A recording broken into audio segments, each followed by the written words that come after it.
Hello friends, मेरे पास काफ़ी सारे कमेंट्स आ रहे थे कि मैम आपके कान का ऑपरेशन हुआ था, उसके बाद उसका क्या हुआ, आपको क्या सुनने की क्षमता में कुछ कैपेसिटी आपकी बढ़ी है या फिर आपको क्या उसका फ़ायदा रहा है। जैसे कुछ लोग हैं जो ऑपरेशन करवाना चाहते हैं तो वो ज़रूर पहले किसी न किसी का फीडबैक देखना चाहते हैं कि क्या उन्हें फ़ायदा मिला है। क्योंकि मैं अपनी ही बात करूँ, जब मैं ऑपरेशन करवाने जा रही थी तब मेरा भी यही एक था एक्सपेक्टेशन कि मुझे कोई अच्छा वीडियो मिल जाए जिसे देख के मैं समझ सकूं कि ऑपरेशन कराने में मुझे फ़ायदा है या नहीं है। क्योंकि हम उसमें अपना पैसा भी लगा रहे हैं तो हमें ये पता चलना चाहिए कि उसमें हमें कितना फ़ायदा होने वाला है। तो आज का ये वीडियो मैंने अपना एक्सपीरियंस आपके साथ शेयर करने के लिए बनाया है, क्योंकि मुझे काफ़ी सारे कमेंट्स आए थे कि मैम प्लीज़ एक वीडियो इस पर बना दीजिए कि आखिर आपको इसमें कितना फ़ायदा मिला है। तो फ्रेंड्स, ये वीडियो आपके लिए बहुत इंपॉर्टेंट है। यदि आप भी ऑपरेशन कराने का सोच रहे हैं तो वीडियो को एंड तक ज़रूर देखिएगा, क्योंकि मैं सारी इंपॉर्टेंट चीज़ें आपको इसमें बताने वाली हूँ।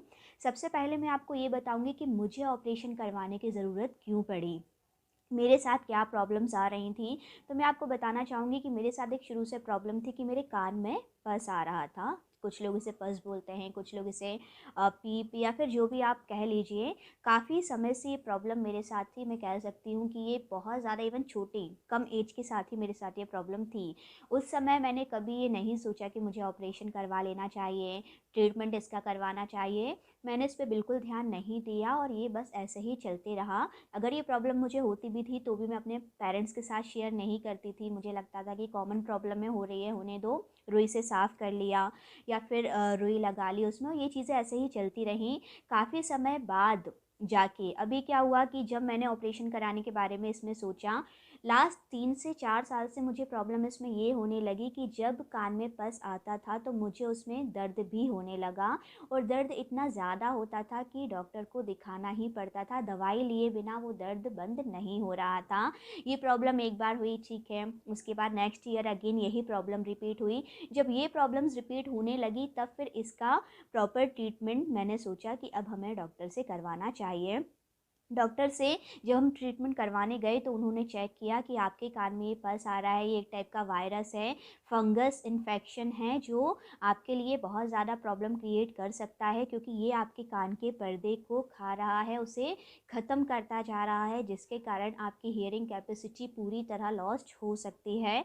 हालांकि जो मेरे साथ ये प्रॉब्लम चल रही थी कि ऑलरेडी मुझे उस कान में, मतलब जो मेरी हियरिंग कैपेसिटी है वो काफ़ी कम थी। केवल एक कान की ही हियरिंग कैपेसिटी मेरी प्रॉपर थी, वरना दूसरे में बहुत ही कम था। और ये क्योंकि पहले से ही प्रॉब्लम चली आ रही थी इसलिए मैंने और उसके ट्रीटमेंट कराने के बारे में नहीं सोचा।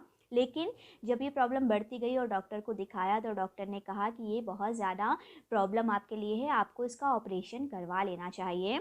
तो डॉक्टर ने जब मुझे ऑपरेट करने की सलाह दी तो भी हमने उसे थोड़ा अवॉइड किया। जो जनरली होता है कि कोई भी प्रॉब्लम है एक्चुअली किसी के साथ तो लोग ट्राई करते हैं कि टाल दो जितना हो सके। यही गलती मैंने भी करी और मैंने उसे टाला।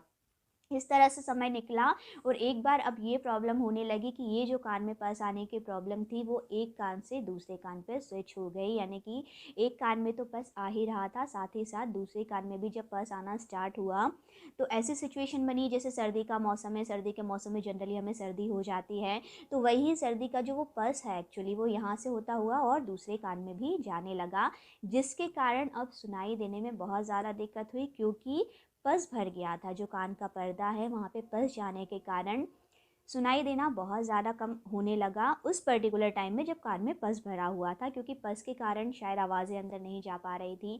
इवन सामने अगर थोड़ा दूर कोई व्यक्ति बैठा है तो वो क्या कहना चाह रहा है कई बार नहीं समझ में आ रहा। ये प्रॉब्लम जब मुझे हुई तब मैंने फाइनल डिसीजन लिया कि मुझे ऑपरेशन करवाना चाहिए। ऑपरेशन कराने का डिसीजन मेरा ये था कि मेन कान में दर्द हो रहा है, पस आ रहा है, ये बंद हो जाए, प्लस अगर सुनने की क्षमता में थोड़ी सी वृद्धि हो जाएगी तो ज़्यादा ही अच्छा रहेगा। फिर जब ऑपरेशन हमने करवाया तो ऑपरेशन करवाने के बाद जो मेरा एक्सपीरियंस रहा वो मैं आपको बताना चाहूँगी। ऑपरेशन करवाने के बाद तुरंत में तो हमने ये देखा कि सुनने की क्षमता में ऐसा कोई पर्टिकुलर इजाफा नहीं हुआ, जो पहले था वही सिचुएशन बनी रही। हाँ, एक चीज़ मैंने रियलाइज़ की, जैसे ये कान है, अगर मैं इसे ऐसे यहाँ पे प्रेस कर रही थी तो हल्का सा यहाँ पे सुनने की क्षमता बढ़ रही थी। तो यानी कि कुछ ना कुछ चेंज तो उसमें हुआ था, बट उतना नहीं जो सोच के हमने ऑपरेशन करवाया था कि शायद एकदम बहुत ज़्यादा सुनाई देने लगेगा, कान बिल्कुल नेचुरल हो जाएगा जैसे पहले था। तो ऐसा कुछ नहीं हुआ। साथ ही साथ यहाँ पे हमेशा आपको एक चीज़ रियलाइज़ होगी कि आपको आर्टिफिशियल ये लगेगा कि अंदर कुछ बस रखा हुआ है, किसी ने जैसे रुई लगा दी हो अंदर, ऐसी चीज़ें फील आती रहीं। आप छुएंगे तो ऐसा लग रहा था कि कुछ है, बट ये चीज़ें मुझे सिर्फ कुछ टाइम तक लगी, एक समय के बाद, क्योंकि अभी ऑपरेशन कराए मुझे 1 साल से ज़्यादा हो चुका है। अब मैं अपना एक्सपीरियंस इसलिए शेयर कर रही हूँ कि कुछ समय बाद फिर आपको कैसा लगता है, क्योंकि तुरंत में कुछ रिजल्ट समझ में नहीं आते, लेकिन एक टाइम के बाद आपको क्या रिजल्ट समझ में आते हैं। उस पर्टिकुलर टाइम में 2 से 3 महीने मुझे ऐसा लगते रहा कि जैसे कुछ कान में रखा हुआ है, रुई रख दी है या क्या है। फिर हम कुछ समय बाद डॉक्टर के पास गए। डॉक्टर ने हमें बोला था कि आप 2 से 3 महीने बाद दिखाइएगा। जब हम उनके पास गए तो उन्होंने हमें बताया कि हाँ, आपके कान के पर्दे में जो भी दवाई डाली गई है वो एक्चुअली धीरे धीरे जाके उसमें सूखेगी, इसीलिए आपको ऐसा फील होता है। कुछ समय बाद ये फील होना बंद हो जाएगा। फिर जब हमने उन्हें बताया कि हियरिंग कैपेसिटी में ऐसा कोई पर्टिकुलर इम्प्रूवमेंट नहीं दिखता है, तो उन्होंने कहा कि ये थोड़ा और समय वेट कीजिए, कुछ समय के बाद आपको ये चीज़ें पता चलेंगी कि इम्प्रूवमेंट हो रहा है। फिर उसके बाद कुछ समय और यहाँ पर जब निकल गया, हम कह सकते हैं कि 6 महीने और यहाँ पे निकल गए, बट उसके बाद भी मैंने रियलाइज़ किया कि जो सुनने की कैपेसिटी है उसमें ऐसा कोई बहुत ज़्यादा इम्प्रूवमेंट नहीं हुआ। बहुत माइनर सा कह सकते हैं कि इम्प्रूवमेंट हुआ हो। ऐसा इम्प्रूवमेंट नहीं हुआ जो मुझे रियलाइज़ हो कि हाँ, कैपेसिटी इम्प्रूव हुई है। लेकिन हाँ, जो मुझे फ़ायदा हुआ वो ये हुआ कि उस कान में जो पस आता था वो आना बंद हो गया। जैसे कि 1 साल पूरा हुआ, नेक्स्ट टाइम जब सर्दी हुई, मेनली ये प्रॉब्लम होती थी सर्दी के टाइम पे कि जैसे ही सर्दियाँ आती थी कान में पस आना चालू हो जाता था। तो जैसे ही सर्दियाँ आई, उस कान के पर्दे को क्योंकि वो भर चुके थे, तो ऐसी कोई प्रॉब्लम फिर मुझे रिपीट नहीं हुई। कान में पस नहीं आया, और साथ ही साथ जो दर्द होता था जिसके कारण बहुत ज़्यादा प्रॉब्लम हो रही थी, वो दर्द होना भी बंद हो गया। तो मैं ये कह सकती हूँ कि कान के ऑपरेशन के बाद अगर आप भी ऑपरेशन कराने का सोच रहे हैं, तो जो मेरा एक्सपीरियंस रहा वो तो यही रहा कि अगर हम इम्प्रूवमेंट की बात करें, जो लिसनिंग कैपेसिटी है उसमें तो अगर बहुत ज़्यादा कोई इम्प्रूवमेंट नहीं होता है, लेकिन जो कान में आपके दर्द हो रहा था, जो कान में आपके पस आ रहा था, वो पस आना उस कान में बंद हो जाएगा जिसमें आपने ऑपरेशन कराया है, क्योंकि वो कान के पर्दे को भर देते हैं। तो यदि आपके साथ भी ये प्रॉब्लम हो रही है तो मैं आपको सजेस्ट करूँगी कि आप समझ लीजिए, आप ये सोच के नहीं कराइए कि इसमें इम्प्रूवमेंट हो जाएगा।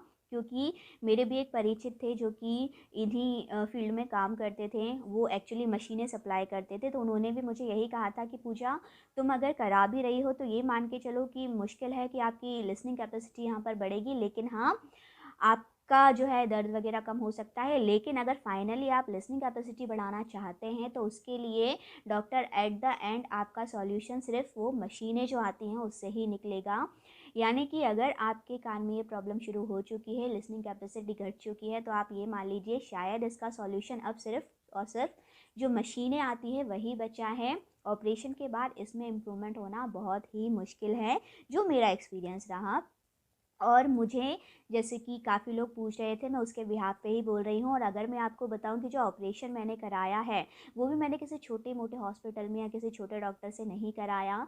मैंने जो एक नॉर्मल ऑपरेशन कराने में खर्चा आता डॉक्टर से, उससे 3 से 4 गुना ज़्यादा पैसा दे के ऑपरेशन हमने करवाया था, ये सोच के कि एक ही बार करवा रहे हैं तो ओवरऑल सही होना चाहिए। जिस समय में डॉक्टर ने ऑपरेशन किया था उस समय उनका भी कहना ये था कि हम थोड़ा सा मेजर ऑपरेशन टाइप से ही करेंगे, अंदर की जो हड्डियाँ होती हैं गल जाती हैं उनको भी सही यहाँ पे करेंगे। और उन्होंने बहुत ज़्यादा यहाँ पे चीरा लगा के बहुत अंदर तक उसका ऑपरेशन किया था। उसने जो कान की हड्डियाँ होती है, डॉक्टर्स ने उन्हें भी शेप दिया उसे घिस कर, ये सारी चीज़ें उन्होंने की थी। बट उसके बाद भी देखा जाए तो उतना इम्प्रूवमेंट नहीं है इन लिसनिंग कैपेसिटी। ठीक है, तो आप भी अगर ऑपरेशन करवाने जा रहे हैं तो बस इस बात का ध्यान रखिएगा कि आप ये सोचकर अगर जा रहे हैं कि आपकी हियरिंग कैपेसिटी बढ़ेगी, तो वो मत सोचिए। आपको अगर बहुत ज़्यादा दर्द हो रहा है, बस आने से आपके कान के जो पर्दे हैं वो बहुत ज़्यादा लॉस्ट होते जा रहे हैं, तो एक बार को आप करा लीजिए।